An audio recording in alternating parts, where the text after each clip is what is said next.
मनुष्य अपनी चेतना को जब भौतिक जगत में लगाता है, जो आंखों की माध्यम से चेतना बाहर की ओर बार बार चली जाती है, आंखें बाहर का देखना पसंद करती है, कान बाहर का सुनना पसंद करते हैं, स्पर्श बाहर का ही हो, स्वाद बाहर के पदार्थों का ही हो।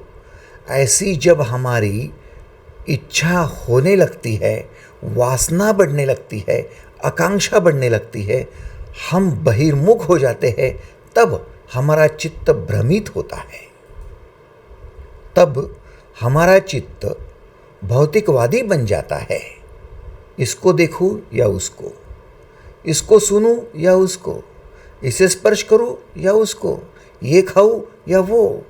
कई प्रकार की ऐसी बातें हैं जो हमें भ्रमित करते रहती है, और वो चित्त भ्रम हमें हमेशा अधूरापन दिखाई देता है। अधूरापन मतलब ये जो मिला है इससे कोई तृप्त नहीं हुए और चाहिए, इससे कुछ अच्छा नहीं लगा, दूसरा चाहिए। हमेशा मनुष्य असमाधानी रहता है, अतृप्त रहता है। भौतिकवादी मनुष्य ना तृप्त हो सकता है, ना समाधानी। फिर मनुष्य अपनी चेतना को भीतर की ओर मोड़ लेता है। भौतिक जगत में अधिक अपनी चेतना को न भेजते हुए भीतर की ओर चेतना को मोड़ने की कोशिश करता है। तब मनुष्य का चित्त भ्रमित होने की अपेक्षा अब शक्तिशाली होने लगता है। मनुष्य अब धीरे धीरे शक्ति प्रधान होने लगता है। चित्त की 8 शक्तियां धीरे धीरे उजागर होने लगती है। अब जबकि मनुष्य अंतर्मुख हो गया है, मनुष्य हर चीज का सामना करने के लिए तैयार हो गया है, मनुष्य हर चीज को सहन करने के लिए तैयार हो गया है। धीरे धीरे परखने की शक्ति आ गई, निर्णय लेने की शक्ति आ गई, समाने की शक्ति आ गई, सहयोग करने की शक्ति आ गई। मनुष्य जैसे जैसे भीतर की ओर मुड़ता है, उसका चित्त शक्तिशाली होने लगता है। अब जब मनुष्य शक्तिशाली होने लगा, तब या तो मनुष्य की ऊर्जा जो भीतर है वो ऊर्ध्वगामी होगी, जो बहिर्मुख थी वो ऊर्ध्वगामी होगी, या फिर वो अधोगामी होने लगती है। और यही से आपके उत्तरायण और दक्षिणायन का चयन शुरू होता है। मैं आपको बता दूं, आपकी ऊर्जा 3 विविध प्रकार की दिशाओं में अग्रसर हो सकती है। एक मार्ग है ऊर्जा का बहिर्गामी होना। आपकी ऊर्जा बाहर भौतिक जगत में आकर्षित होना और भौतिक जगत में बिखर जाना। आंखों के माध्यम से, कान के माध्यम से आप अपनी ऊर्जा को बिखरते रहते हैं। भौतिक जगत में देखते रहना, मान लीजिए 3 घंटे तक आपने कोई मूवी देखी है, तो 3 घंटे कंटिन्यूअसली देखते देखते देखते आपको थकान महसूस होती है। मोबाइल आप कंटिन्यूअसली 2-3 घंटे देख लेते हो। कोई नेट सर्फिंग करता है, कोई अलग अलग प्रकार की वीडियोस देखता है, मैसेजेस पढ़ता है, थकान महसूस होती है। आप बंद कर लेते हो सब कुछ ये, और आंखें बंद करके थोड़ी देर शांत होने की कोशिश करते हो। थकान क्यों आई? ऊर्जा बहिर्गामी हो गई, बाहर चली गई। थकान क्यों आई? लोगों की बातें सुनते रहे, कान सुनते रहे, थकान आ गई। बस भी करो भाई, बंद करो, अब नहीं सुनना है। कहने का मतलब, जब आप बहिर्गामी होते हो, ऊर्जा बहिर्गामी होती है, बाहर की ओर जाती है, तब ऊर्जा का खर्च होना, उसका बिखरना स्वाभाविक है। ऊर्जा को एक दिशा मिलती है बाहर की ओर, ऊर्जा को दूसरी दिशा मिलती है ऊपर की ओर। आप जब अंतर्मुख हो जाते हो, अंतर्मुख होने पर आपकी ऊर्जा ऊर्ध्वगामी होना शुरू होती है।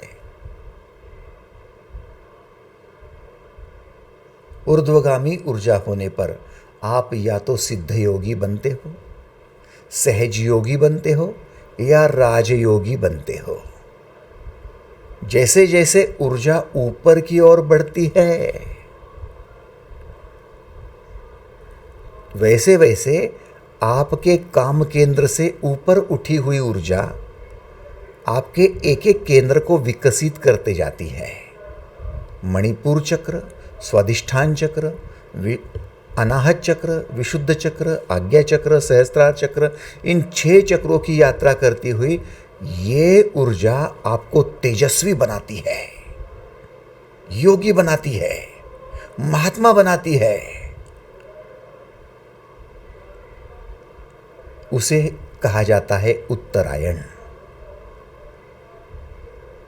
आओ भगवत गीता के इस महत्वपूर्ण श्लोक में प्रवेश करते हैं, जो उत्तरायण के बारे में आपको ज्ञान दे रहा है। हालांकि हमने उत्तरायण का ज्ञान समझ भी लिया, लेकिन रिवीजन करके आगे बढ़ना होगा। भगवत गीता के 8वें अध्याय के 24वें श्लोक में रिवीजन के लिए प्रवेश करेंगे। ऊर्जा का ऊर्ध्वगमन जो सहज योग, राजयोग या सिद्ध योग आपको प्रदान करेगा, उसके लिए अग्निर्ज्योतिरः शुक्लः षण्मासा उत्तरायणम तत्र प्रयाता गच्छन्ति ब्रह्म ब्रह्मविदो जनाः। जिस मार्ग में ज्योतिर्मय अग्नि अभिमानी देवता है, दिन का अभिमानी देवता है, शुक्ल पक्ष का अभिमानी देवता है, उत्तरायण के 6 महीनों का अभिमानी देवता है, उस मार्ग से मरकर गए हुए ब्रह्मवेत्ता योगीजन उपर्युक्त देवता द्वारा क्रम से ले जाए जाकर ब्रह्म को प्राप्त होते हैं। अब ये 2-3 बातें बड़ी महत्वपूर्ण है कि जब आप ऊर्ध्वगमन करते हो, अपनी ऊर्जा जो बाहर जाना, बिखरना, वासनामयी होना बंद हो जाता है और भीतर से साधना करने के लिए आप तत्पर होते हो। उस साधना के चलते हुए आपकी ऊर्जा काम केंद्र से ऊपर उठती है, तब आप ज्योतिर्मय अग्नि माने तेज के भांति तेजस्वी बन जाते हो। जैसे अग्नि होती है तो तेज बढ़ता है, प्रकाश बढ़ता है, वैसे आपके ज्ञान का प्रकाश, आपके चेहरे का प्रकाश, आपके आनंद का प्रकाश लोगों को आकर्षित करने लगता है। स्वाभाविक है, जो मनुष्य अपने ही कार्य में एक रूप हुआ है, मग्न हुआ है, कोई रिसर्च कर रहा है, किसी चीज में, क्रिएशन में खो गया है, उस मनुष्य की ओर सब आकर्षित होते हैं। और जो घूर कर किसी को देखता है, जो किसी को सुनने के लिए कान बड़ा करता है कि क्या कह रहा था वो, उसने क्या कहा, मैं देखूं तो जरा क्या है, लोग कहते हैं बड़ा चंचल है, लोग कहते हैं ये कैसा व्यक्ति है, आपको टालने की कोशिश करेंगे। लेकिन आपका ध्यान किसी की ओर नहीं है, अपने कार्य में है, अपने कर्तव्य में है, और बड़े ही कॉन्सेंट्रेट होकर आप अपने कार्य को आकार दे रहे हो, वो वर्क क्वालिटी वर्क हो रहा है, तो सबका ध्यान आप खींच लेते हो, क्योंकि आपके ज्ञान का प्रकाश, कार्य का प्रकाश, तेजस्वी चेहरे का प्रकाश सबको आकर्षित करता है। तो बड़ी महत्व की बात है, जिस मार्ग में ज्योतिर्मय अग्नि अभिमानी देवता है, ऐसा मार्ग आपने क्या चयन कर लिया जिस मार्ग में देवता आपके कार्य में है, आपके कंसंट्रेशन में है, आपके ज्ञान में है। बड़ी महत्वपूर्ण बात है। दिन का अभिमानी देवता है। जैसे दिन में प्रकाश, और प्रकाश में सभी अपने कार्य के लिए निकल पड़ते हैं। दिन में मान लीजिए सारा प्राणी वर्ग, सारे पशु, सारे पंछी, सारे कीट पतंग सारे काम में लग जाते हैं, सारे ही अपने कार्य में लग जाते हैं। वैसे आपका उदय होता है, आप अपने कार्य में, लोग आपको देखकर कार्य में एक रोल मॉडल बन जाते हो, आप सबके लिए उदाहरण बन जाते हो। जैसे शिवाजी महाराज सबके लिए कार्य का उदाहरण बन गए, महात्मा गांधी एक उदाहरण बन गए, वैसे ही आप भी रोल मॉडल बन जाते हो। दिन का अभिमानी देवता है, शुक्ल पक्ष का अभिमानी देवता है।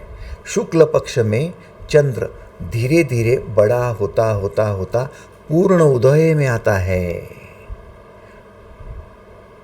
चंद्र पूर्ण उदय में आता है, पूर्णिमा की ओर बढ़ता है। वैसे आप भी अपने चरित्र को, आप भी अपनी इमेज को धीरे धीरे बड़ा करते करते चंद्र के भांति पूर्ण उदय की अवस्था में आते हो।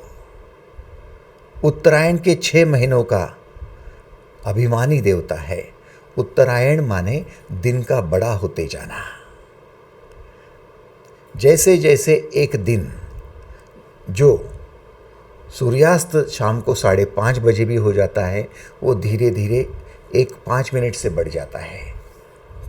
देखते देखते 6 बजे तक, 6:30 बजे तक उजाला ही रहता है। उत्तरायण की ऐसी महत्वपूर्ण घड़ी कि प्रकाश बढ़ते जाता है। सूर्य उत्तर की माध्यम से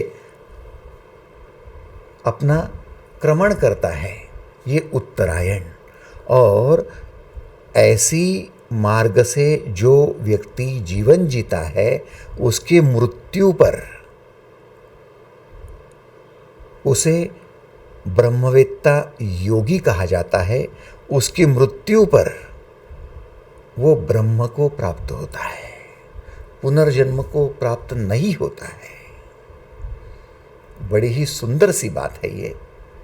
और इस बात को और स्पष्ट करने के लिए अब दक्षिणायन को समझना पड़ेगा, तब जाकर आपको उत्तरायण की कीमया, उत्तरायण की महती, उत्तरायण का महत्व अपने आप समझ में आएगा। है तो चयन करने के मार्ग, चॉइस का मामला है, आपकी रुचि का मामला है कि आप कौन सा चूज करेंगे। ब्रह्मवेत्ता योगी जन जो ब्रह्म को प्राप्त होते हैं, अर्थात पुनः वापस नहीं आते, पुनर्जन्म नहीं होता,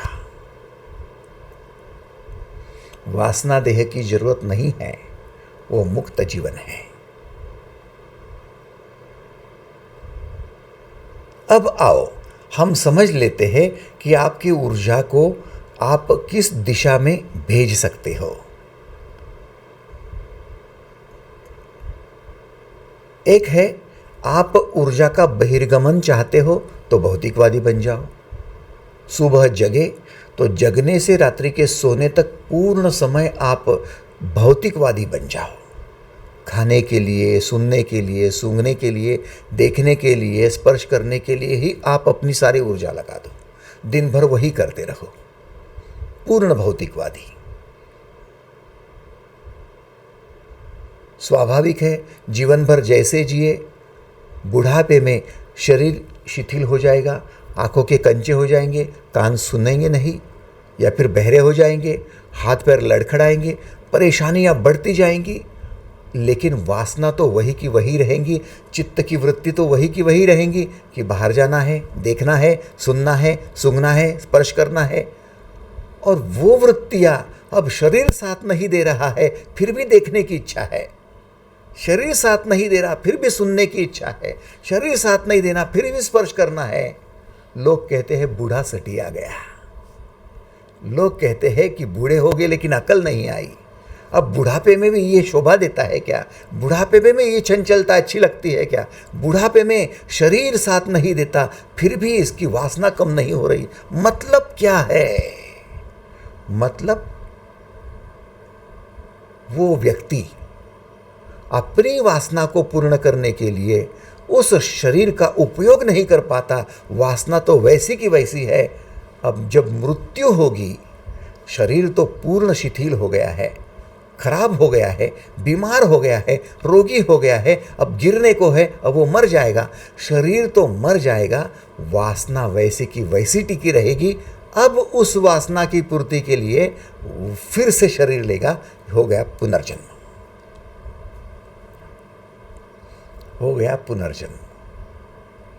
तो जीवन भर जो जिया तो मृत्यु ने निश्चित कर दिया कि उसको अपनी वासना की पूर्ति के लिए फिर से शरीर दे दो। अब वो शरीर ऐसा दो जिससे कि उसकी जिस चीज में वासना थी उसकी पूर्ति अच्छी हो जाए। तो उस प्रकार का शरीर, उस प्रकार के माता पिता, उस प्रकार की योनि उसको प्राप्त होती है बहिर्मुखता की वजह से। नंबर 1। नंबर 2, ऊर्ध्वगमन। ध्यान देना, जो अपनी भीतर की ओर चित्त को लगाता है और अपनी ऊर्जा को ऊर्ध्व करके, अर्थात काम केंद्र की ओर न दौड़ते हुए, कामना न करते हुए, अपनी कार्य में, अपनी कर्तव्य में पूर्ति करने के लिए कंसंट्रेट करके जो व्यक्ति पूर्ण समर्पित होता है, धीरे धीरे धीरे धीरे उसका ऊर्जा ऊर्ध्व होती है। चेहरे पर तेज बढ़ता है, ज्ञान बढ़ता है, प्रकाश बढ़ता है, और वह व्यक्ति जब मृत्यु को प्राप्त होता है, न अब वासना है न कामना है। कार्य की पूर्ति करने वाला वो कार्यकर्ता कर्मयोगी बन गया है। अब ना उसको कुछ फल चाहिए, ना उसको कुछ वासना चाहिए, ना उसको कुछ कामना चाहिए, ना कुछ उसको लेना देना है। वो तो तृप्त हो गया, कार्य करने में तृप्त हो गया, ज्ञान में तृप्त हो गया, आनंद में तृप्त हो गया। वो तृप्त ही तृप्त है। ऐसा जब प्राण त्यागता है, तब कामना न बचने के कारण, वासना न बचने के कारण, फल की इच्छा न बचने के कारण, आकांक्षा न बचने के कारण अब वो संपूर्ण विश्व में समा जाता है। उसकी ऊर्जा पूर्ण मुक्त हो जाती है, आकाश में समा जाती है, और वो ब्रह्मवेत्ता, ब्रह्मलीन हो जाता है। ब्रह्मलीन का अर्थ संपूर्ण ब्रह्म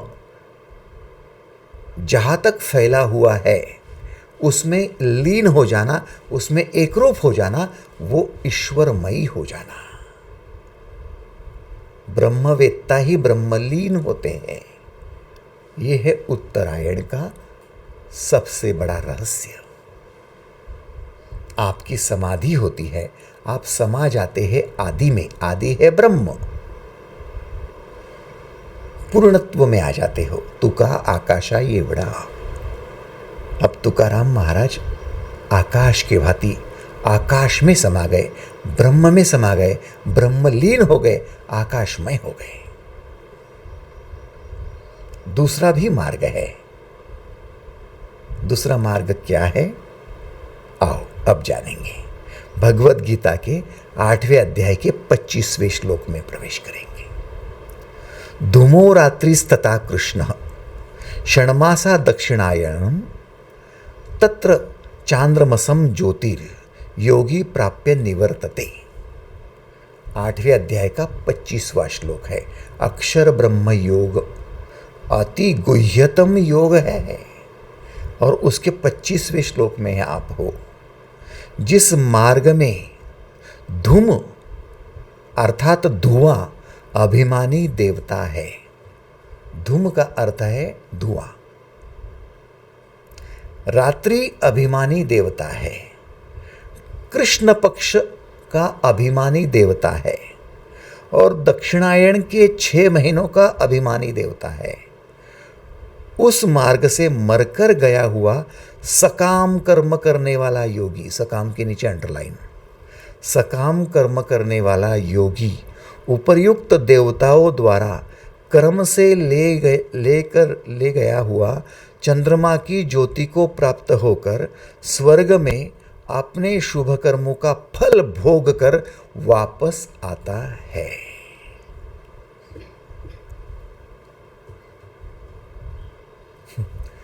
विस्तार से समझना है, आप धीरे धीरे शांति से।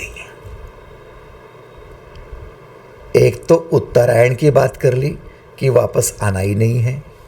अब दक्षिणायन की बात हो रही है कि स्वर्ग में सुख भोग कर, शुभ कर्मों का फल भोग कर वापस भी आता है।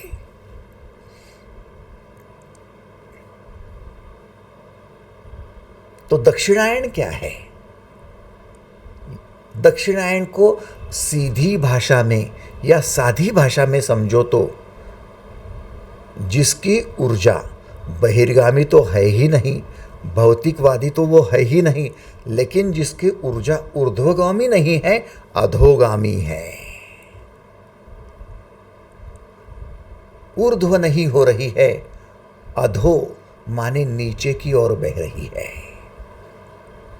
या तो ऊर्जा बाहर की ओर बहेंगी, या तो ऊर्जा ऊपर की ओर बहेंगी, या तो ऊर्जा नीचे की ओर बहेंगी। है तो भीतर ही, लेकिन नीचे की ओर बह रही है।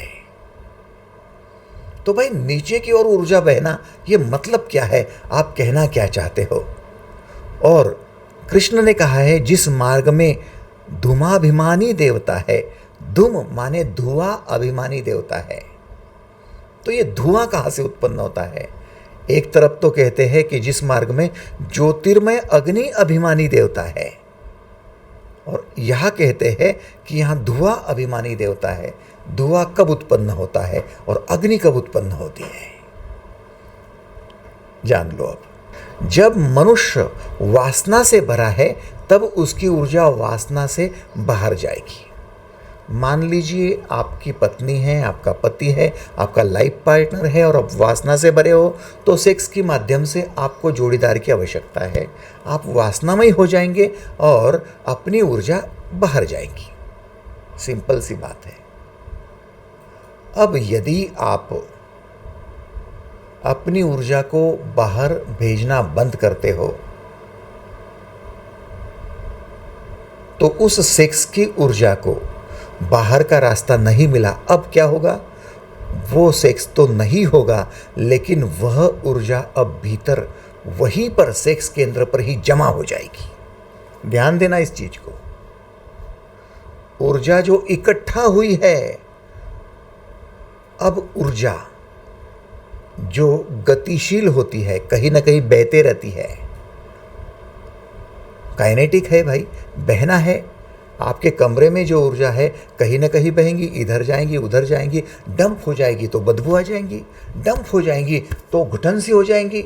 वैसे ही जब सेक्स की ऊर्जा इकट्ठा हो जाती है, तब या तो बाहर का मार्ग ढूंढती है, बाहर नहीं जाने दी तो ऊर्ध्व हो जाती है। ऊर्जा तो वही है, ऊर्ध्व हो जाती है तो तेज बढ़ जाता है। इसीलिए सेक्स को भी काम कहा है और आपके कार्य को भी काम कहा है। ये भी काम, वो भी काम। आप जो कार्य करते हो वो भी काम है कि उस काम में लगा दी। जैसे जैसे उसमें आपकी ऊर्जा खर्च होती है तो कार्य की क्वालिटी बढ़ जाती है, आपके कर्तव्य की क्वालिटी बढ़ जाती है, आपके कार्य की प्रोसेस, उसमें good, better, best, the best अच्छे रिजल्ट आने लगते हैं, और देखते देखते आपके हाथ से बहुत अच्छा क्रिएशन बन जाता है। ये हो गया ऊर्ध्व होना। लेकिन जब आप सेक्स के लिए बाहर भी ऊर्जा नहीं भेजते हो और कोई कार्य भी नहीं करते हो, ध्यान देना, क्रिएशन भी नहीं करते हो, तब वो ऊर्जा वहीं पर रुक जाती है। अब वो जाएंगी तो कहाँ जाएंगी? अब वो नीचे की ओर जाती है। जिस ऊर्जा का दमन किया हुआ है और दमन की हुई ऊर्जा को क्रिएशन में नहीं लगाया है, जिस ऊर्जा का दमन किया है और क्रिएशन में नहीं लगाया है, उस ऊर्जा का नीचे की ओर बहना स्वाभाविक है। वहां धुआं उत्पन्न होता है, अग्नि उत्पन्न नहीं होती। वो दमन किया हुआ ऊर्जा वाला व्यक्ति, दमित ऊर्जा वाला व्यक्ति, वह दक्षिणायन की ओर बढ़ता है। इसीलिए दो प्रकार के योग बताए गए। एक योग है जिसका नाम है सिद्ध योग, सहज योग। सहज योग, सिद्ध योग क्या है? ऊर्जा को बाहर न भेजते हुए क्रिएशन में लगाना। और दूसरा है हठ योग। हठ योग क्या है? ऊर्जा को बाहर न भेजते हुए हठपूर्वक रोक कर रखना, लेकिन हठपूर्वक रोक कर हुई ऊर्जा को क्रिएशन में न लगाते हुए बस दमन करते रहना।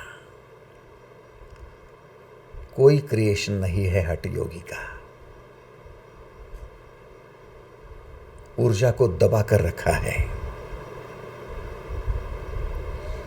अब इसका मतलब ये कहेंगे क्या कि जिन लोगों ने ब्रह्मचर्य व्रत का पालन किया और शादी नहीं की, उन लोगों ने शादी न करने पर अपनी ऊर्जा को यदि ऊर्ध्व किया तो उनके ऊर्जा का दमन नहीं हुआ, वो ऊर्ध्वगामी हो गई। और जिन लोगों ने शादी नहीं की लेकिन ऊर्जा का दमन कर लिया और कुछ भी क्रिएशन नहीं किया, तो वो दमित ऊर्जा हठ योग बन गई। हाँ, बड़ा महत्वपूर्ण है। कोई क्रिएशन नहीं। कुछ लोग होते हैं भाई साहब, हठ योगी होते हैं। एक पैर पर खड़ा होना, 6 महीने तक खड़ा होना, 1 साल तक खड़ा होना, उसके लिए वो हठ करते हैं कि मैं 1 साल तक एक पैर पर खड़ा हूँगा। साल भर तक उनका पैर सूज जाता है, सारी ऊर्जा वही इकट्ठा हो जाती है। एक पैर पर ये खड़ा हुआ हठ योगी हिलता ही नहीं है, जगह से बिल्कुल हिलता नहीं है। 1 साल 2 साल वहीं पर खड़ा होता है, उसका पैर हाथी जैसा हो जाता है बड़ा, और दूसरे पैर में ऊर्जा ही नहीं गई, वो ऊपर किया हुआ पैर है। एक हाथ ऊपर करके खड़ेश्वरी महाराज एक हाथ ऊपर कर लिया, उस हाथ में ऊर्जा ही नहीं पहुंची, अब वो हाथ नीचे ही नहीं आता है। ऊर्जा का दमन है। थोड़ा ध्यान देना। इस व्यक्ति ने अपनी ऊर्जा को बाहर भेजना बंद कर दिया। ऊर्जा भीतर ही है, लेकिन वो ऊर्जा दमित ऊर्जा है, वो नीचे की ओर बह रही है। राधा और धारा, इन दोनों में यही फर्क है। धारा नीचे की ओर बहती है और राधा ऊपर की ओर जाती है।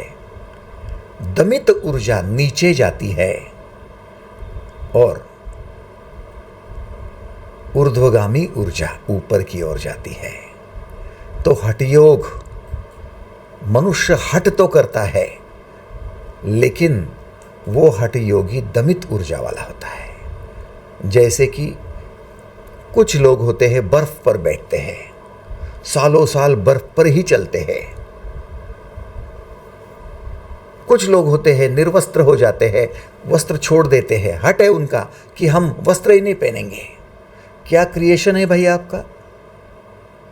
आपने इस विश्व में अपनी ऊर्जा की माध्यम से क्या तेज प्राप्त किया है? आपको क्या लगता है निर्वस्त्र होकर घूमेंगे तो क्या चेहरे का तेज बढ़ जाएगा? तो क्या ज्ञान बढ़ जाएगा आपका? क्या बढ़ेगा आपका? बोलो तो। क्या क्रिएशन होगा आपसे? बोलो तो। आप बर्फ पर चलने की शुरुआत कर देंगे तो क्या क्रिएशन होगा आपका? एक पैर पर खड़ा होंगे तो क्या क्रिएशन होगा आपका? सिर्फ ऊर्जा को बाहर नहीं भेजना है, सिर्फ लोगों की तरफ नहीं देखना है, सिर्फ लोगों की बातें नहीं सुनना है। इससे एक फायदा जरूर होगा कि बाहर ऊर्जा जाने से जो दुख निर्माण होता है वो नहीं होगा।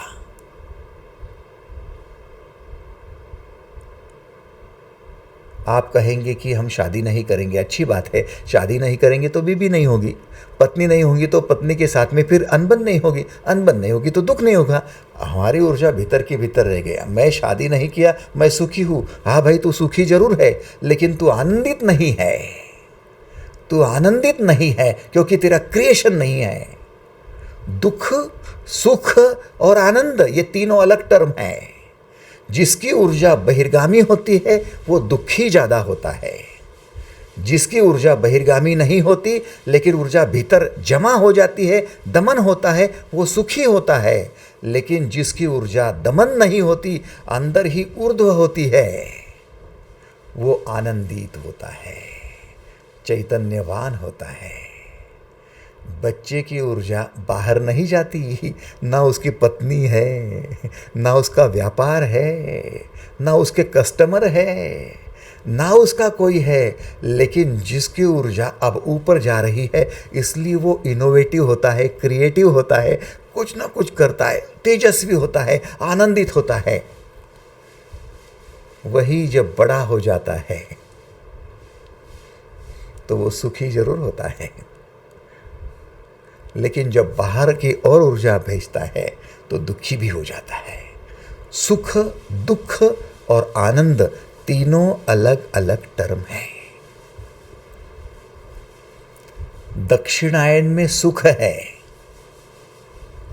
भौतिक जगत में दुख है, और उत्तरायण में आनंद है। अब मौज आपकी है, चॉइस आपकी है, आनंद के यात्री बनना या सुख के यात्री बनना। आनंद के यात्री ब्रह्मलीन हो जाएंगे, ब्रह्मीभूत हो जाएंगे, और सुख के यात्री स्वर्ग सुख पाएंगे। स्वर्ग शब्द जो आया, मरकर गया हुआ सकाम कर्म करने वाला योगी उपर्युक्त देवताओं द्वारा क्रम से ले गया हुआ चंद्रमा की ज्योति को प्राप्त होकर स्वर्ग में अपने शुभ कर्मों का फल भोग कर वापस आता है। सुख जहां स्वर्ग वहां, स्वर्ग जहां सुख वहां, अंडरलाइन कर लेंगे। जो उत्तरायण की ओर बढ़ रहे हैं उनको सुख नहीं, आनंद है। कर्मयोगी सुखी नहीं होता, आनंदित होता है। कितने लोगों को स्वीकार है? हाथ ऊपर करो। धन्यवाद, thank you thank you thank you. और जिसकी पत्नी 8 दिन के लिए मायके चली गई है, अब वो कहता मैं सुखी हूँ, चली गई, वो दुख चला गया, जाने दे, अच्छा हो गया। 8 दिन तक वो आनंदित नहीं है, वो सुखी है। समझने की चेष्टा करो, दमन हो रहा है, ऊर्जा का दमन हो रहा है। मैं ये नहीं खाऊंगा, वासना थी अन्न की, ये नहीं खाऊंगा। मत खा भाई, मैंने ये छोड़ दिया है, वासना को दबा दिया है उसने। इच्छा बार बार होती है लेकिन मैं खाता ही नहीं हूं। क्या बात है? इच्छा बार बार होती है घूमने की, लेकिन नहीं घूमता हूं। दमन कर रहा है तू, उस ऊर्जा को डाल कहाँ रहा है तू, बेच कहाँ रहा है तू, क्रिएशन क्या कर रहा है तू? कुछ नहीं, मैं वो नहीं देखूंगा, मैं ये नहीं खाऊंगा, मैं वो नहीं करूंगा। अरे भाई ठीक है, तू वो नहीं करेगा, फिर करेगा क्या? बोले वो नहीं, मैं करूंगा कुछ नहीं। और कई लोग ऐसे हैं, हठपूर्वक कुछ करना बंद कर देते हैं, कुछ देखना बंद कर देते हैं, कुछ खाना बंद कर देते हैं, लेकिन क्रिएशन कुछ करते नहीं। वे लोग सुखी तो हो जाते हैं, दुख से बच तो जाते हैं, लेकिन आनंदित नहीं हो पाते। ये दक्षिणायन वाले जब तक सुखी है तब तक उनको स्वर्ग है। स्वर्ग एक ऐसी टर्म है जहां सुख भोगा जाता है, दुख एक ऐसी टर्म है जहां नरक भोगा जाता है। जो भौतिकवादी है उनको नरक की तलाश करनी नहीं पड़ती। जिनके साथ में वो अपनी वासना की पूर्ति करते रहते हैं, वही उनको धोखा भी देते हैं, परेशान भी करते हैं, चिंता भी डालते हैं, वो उनको संताप भी देते हैं, वो उनको क्रोध भी दिलवाते हैं। सब होता है, सब नरक में है, परेशान परेशान रहते हैं। एग्रीड? नरक यही है, जहाँ दुख है वहाँ नरक है। और बोलते हैं कि नरक बहुत लंबा होता है, बहुत बड़ा होता है, कई कई जन्मों तक नरक में रहना पड़ता है, लंबे समय तक। ऐसी कोई बात नहीं भाई साहब। आपको नरक सुहाता नहीं, अच्छा नहीं लगता, टाइम रिलेटिव है। दुख की समय में छोटा सा टाइम भी बड़ा लगने लगता है। आपको कोई घाव लग गया है, आपको कोई बीमारी है, तो आपको 2 घंटे भी 2 दिन जैसे लगने लगते हैं। ये क्या, मैं 2 दिन से घर में बैठा हूँ, ऐसा लग रहा है 2 महीने हो गए। डॉक्टर कहते हैं बेड रेस्ट लेना है, बाहर निकलना ही नहीं है। तो ये दुख जो है वो 2 महीने जैसा लगने लगता है। दुख नरक है, नरक में दुख है। और भौतिकवादी लोग नरकमय जीवन जीते हैं, दुखी जीवन जीते हैं। हठयोगी लोग सुखी जीवन जीते हैं, नरक से बचते हैं, दुख से बचते हैं, लेकिन दमन होने की वजह से स्वर्ग सुख उनको मिलता है। एक पैर में खड़ा होने का सुख क्या है, आपको क्या मालूम? पूछो उनसे, पूछो, आपको क्या मालूम? चीज़ें छोड़ दो, चीज़ें छोड़ने से क्या सुख मिलता है, आपको क्या मालूम? ऐसे ही कोई चीज़ें छोड़ देते हैं क्या? ऐसे ही कोई वस्त्र छोड़कर पूरा जीवन भर घूमते हैं क्या? सुख मिलता होगा तभी तो रहते होंगे ना। सोचो, ऐसे ही कोई अपना मकान त्याग देता है क्या? सुख मिलता होगा। ऐसे कोई हिमालय में चला जाता है क्या?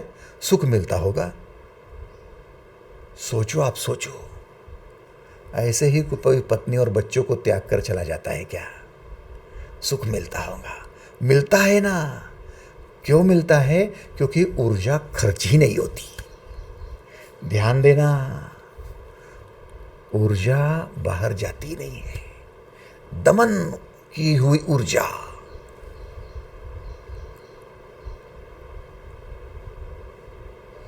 अब आप पूछेंगे मुझसे कि दादा, ये फिर ऊर्जा का दमन किया हुआ व्यक्ति और ऊर्जा को ऊर्ध्व किया हुआ व्यक्ति, ये दोनों को प्रैक्टिकली कैसे समझेंगे?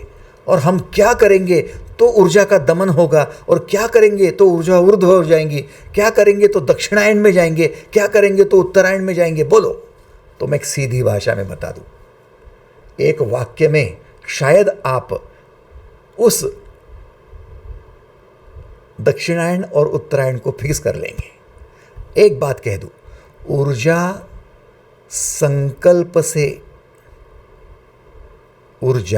संकल्प करने से दक्षिणायन की ओर बढ़ती है, और ऊर्जा समर्पण करने से उत्तरायण की ओर बढ़ती है। मैं ये देखूंगा ही नहीं, इसे कहते संकल्प।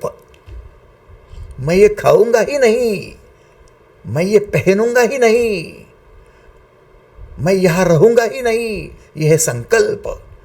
जितना जितना संकल्प करते जाओगे उतने उतने हट करते जाओगे, संकल्प पर अड़े रहोगे उतने आप हठ योगी बन जाओगे।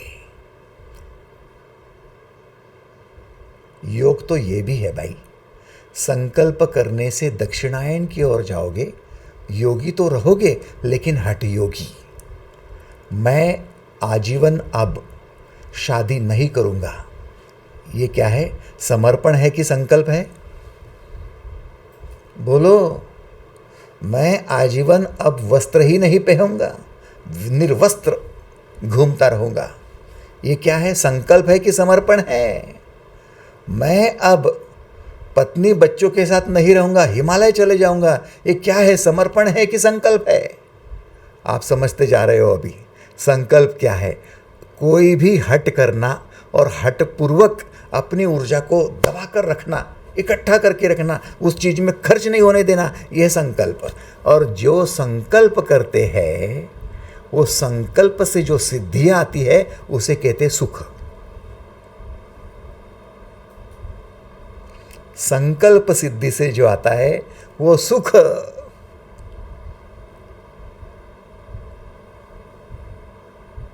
और जो सुख है वो भोगता है वो स्वर्ग।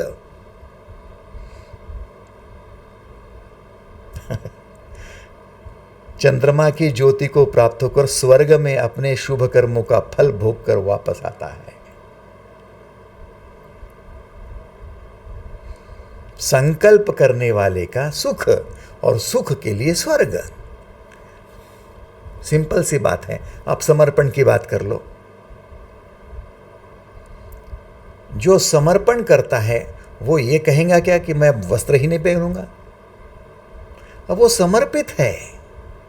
वो कहता है कि भाई मैंने मेरे काम के लिए समर्पण कर दिया है, मेरी नौकरी के लिए समर्पण कर दिया है, मेरे व्यवसाय के लिए समर्पण कर दिया है, मैंने लोगों के लिए समर्पण कर दिया है, देश के लिए समर्पण कर दिया है, मैंने समर्पित कर दिया है। अब मुझे आप कोई 10 लाख रुपए कीमत वाला वस्त्र पहनाओ या 10 रुपए वाला पहनाओ, क्या फ़र्क पड़ता है? उसे वस्त्र कौन से कीमत का है कोई फ़र्क नहीं पड़ता। उसका कोई संकल्प नहीं है कि वस्त्र पहनूंगा या नहीं पहनूंगा, कोई संकल्प नहीं है। समर्पण है तो वस्त्रों की तरफ ध्यान ही का है। समर्पण है तो मेकअप की ओर ध्यान कहाँ है। जिस माँ ने अपने बच्चे के लिए समर्पण कर दिया, उस माँ को रोता हुआ बच्चा दिखाई देगा या मेकअप का टूल किट दिखाई देगा?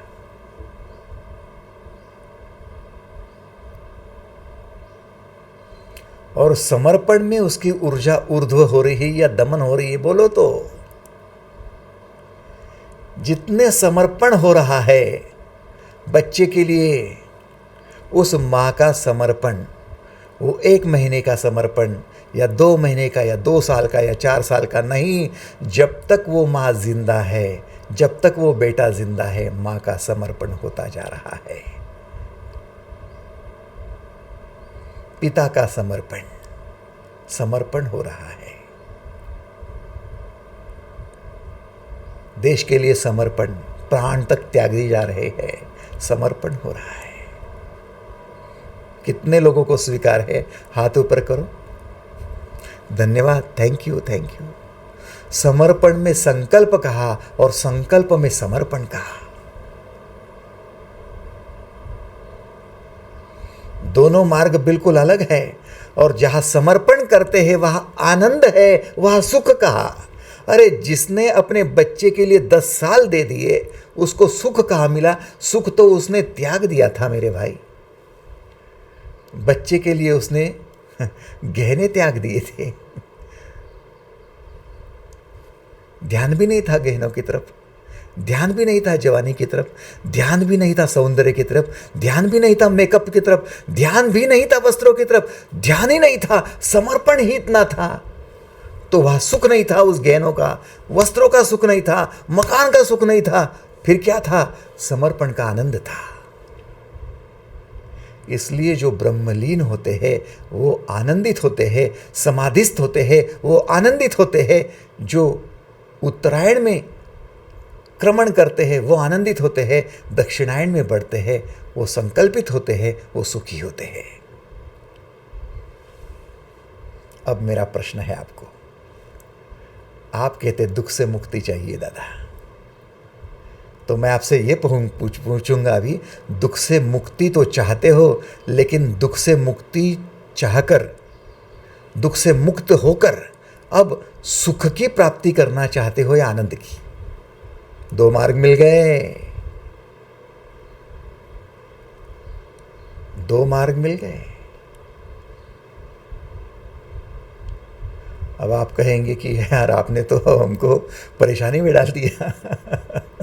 आनंद में कहेंगे तो सुख से हाथ धोना पड़ेगा। और सुख चाहिए इसलिए तो दुख नहीं चाहिए।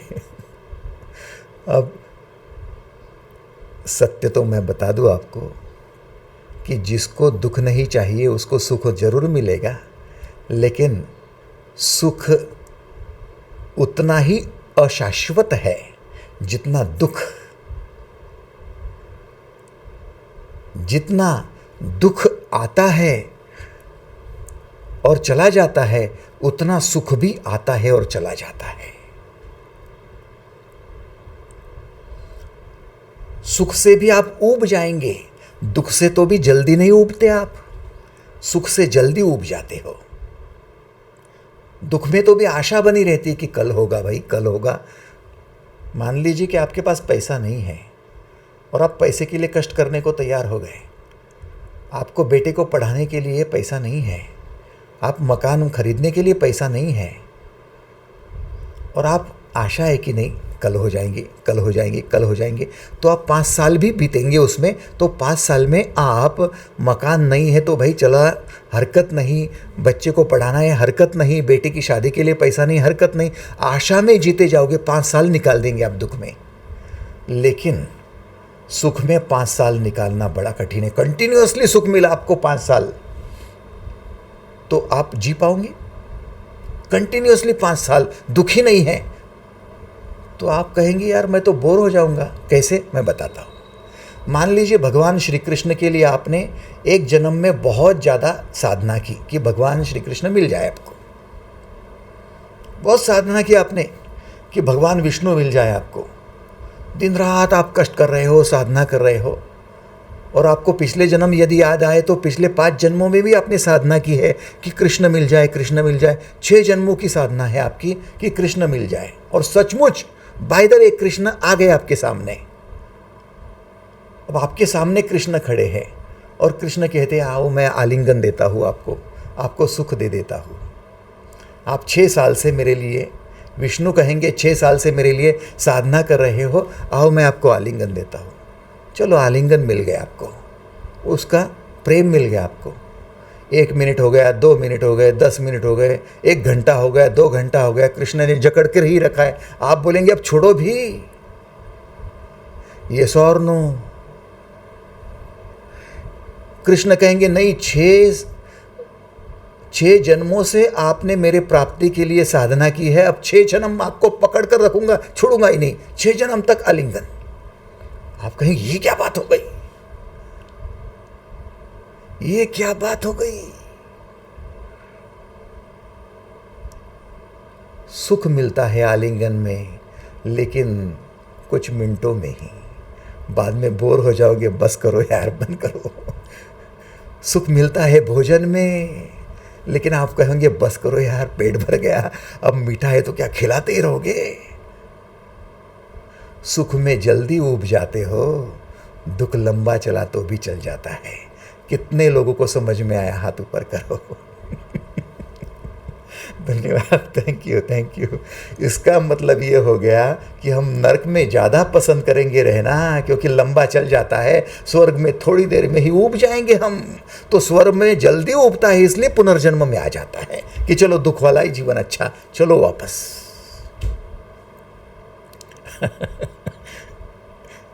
क्रम से ले गया हुआ चंद्रमा की ज्योति को प्राप्त होकर स्वर्ग में अपने शुभ कर्मों का फल भोग कर वापस आ जाता है।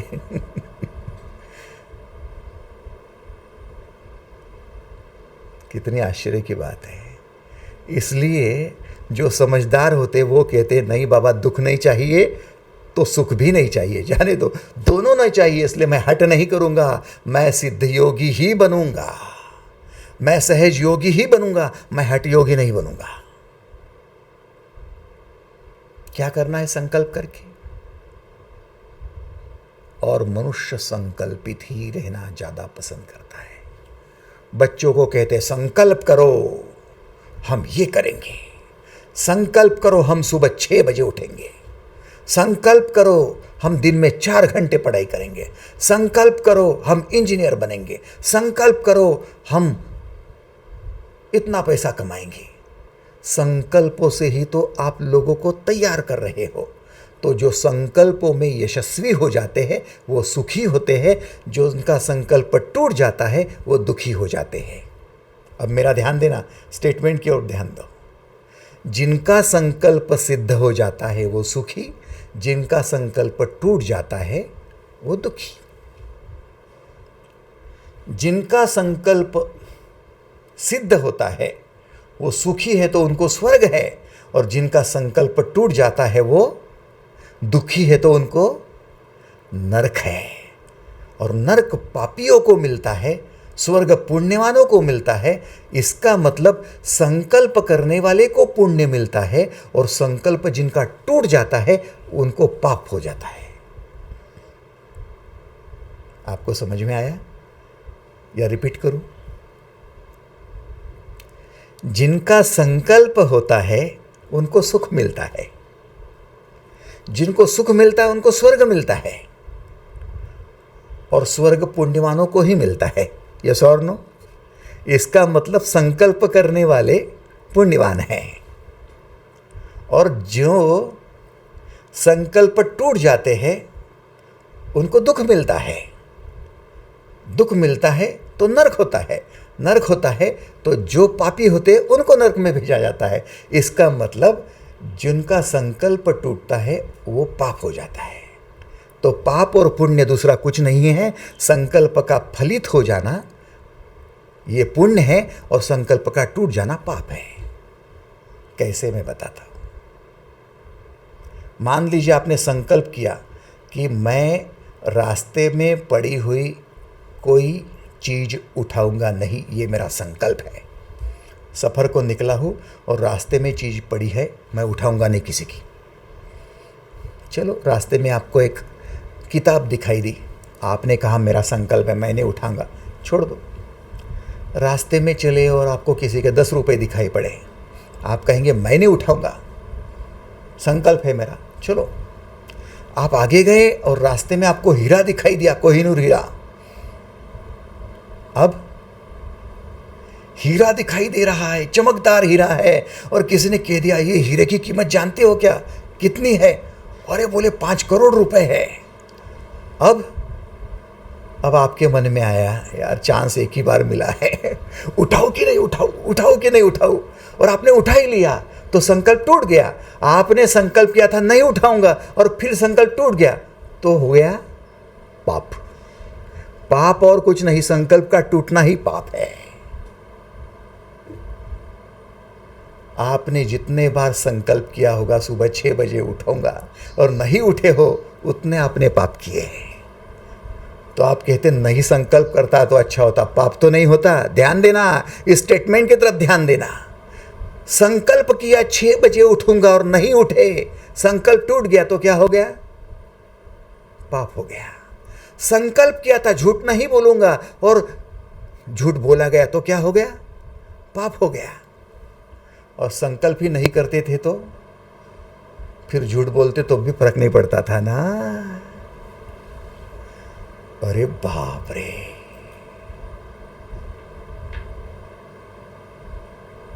संकल्प किया कि शादी नहीं करूंगा और कोई सुंदरी दिख गई और कर ली शादी तो हो गया पाप। ऋषि है, मुनि है, संकल्प किया था कि मैं साधना करूंगा, संकल्प में बैठा हूं और सुंदरी की तरफ देखूंगा ही नहीं, लेकिन सामने अप्सरा आ गई, उनका ध्यान भंग करने के लिए आ गई और उन्होंने ध्यान भंग भी कर दिया। विश्वामित्र का ध्यान भंग हो गया। क्या हो गया? पाप हो गया। संकल्प बना रहता है तो पुण्य है, संकल्प टूट जाता है तो पाप है। तो फिर पाप यदि करना ही नहीं है, नरक भोगना ही नहीं है, तो संकल्प कर क्यों रहे हो? क्वेश्चन मार्क है। संकल्प उसको करना पड़ता है जो हट करता है कि यही करूंगा, वो नहीं करूंगा, वही करूंगा जो नहीं करूंगा। संकल्प वो करता है, और जो समर्पित होता है उसका कोई संकल्प नहीं होता है, वो समर्पित हो जाता है। बूंद समाई सागर में, वो उसका हो जाता है। अब बूंद बूंद की नहीं रहती, वो सागर की हो जाती है, पूर्ण में समा जाती है। तुका का कोई संकल्प नहीं, तुका आकाशा एवढा हो गया समर्पित। आप समझ रहे हो?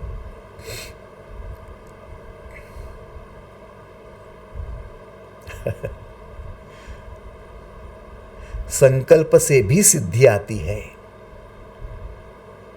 और समर्पण से भी सिद्ध होते हो, लेकिन दोनों में फर्क यह होता है, संकल्प से जिसको सिद्धि आती है उसका अहंकार बढ़ जाता है। संकल्प किया और पूर्ण किया है, अहंकार।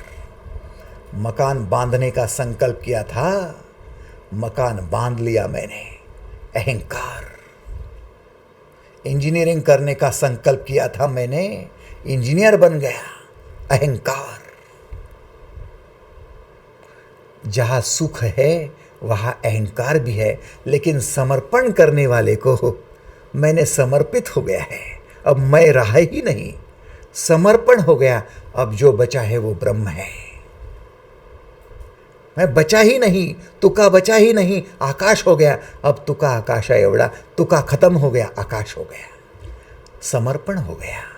अब अहंकार कहा, जहाँ संकल्प है वहाँ अहंकार है, और अहंकार है वहाँ पर पुनर्जन्म है, और जहाँ समर्पण है वहाँ ब्रह्मलीन होना है, वहाँ अहंकार खत्म है, तो वहाँ पर पूर्ण ब्रह्म में समा जाना है, समाधि है। इसलिए अहंकारियों की समाधि नहीं होती, अहंकारियों की सिद्धि होती है, उन्हें स्वर्ग प्राप्त होता है और वापस आ जाते हैं, पुनर्जन्म में आ जाते हैं, और जो समर्पित हो जाते हैं उनकी समाधि हो जाती है, वो सुपूर्ण में ब्रह्म में विलीन हो जाते हैं, ब्रह्मलीन हो जाते हैं। अब आप समझ गए होंगे धुआं धुआं कौन है और अग्नि अग्नि कौन है। धुआं है जो आँखों को परेशान करता है, धुआं है जो श्वास को परेशान करता है, धुआं है जो सब कुछ वातावरण खराब कर देता है, धुआं है जो चीज़ों को भी खराब कर देता है। अग्नि है जो प्रज्वलित कर देती है, निखार लाती है, कचरे को जला देती है, प्रकाश उत्पन्न करती है। उत्तरायण की ओर जाओगे, आनंद की ओर जाओगे, समर्पण की ओर जाओगे, तो फिर अग्नि अग्नि हो जाओगे, प्रकाश प्रकाश हो जाओगे, ज्ञान ज्ञान हो जाओगे। समर्पण, और यदि कुंठा करोगे, दमन करोगे, दबा कर रखोगे, ऊर्जा को बाहर नहीं भेजोगे, लेकिन क्रिएशन बंद कर दोगे, समर्पण नहीं करोगे, संकल्प करोगे,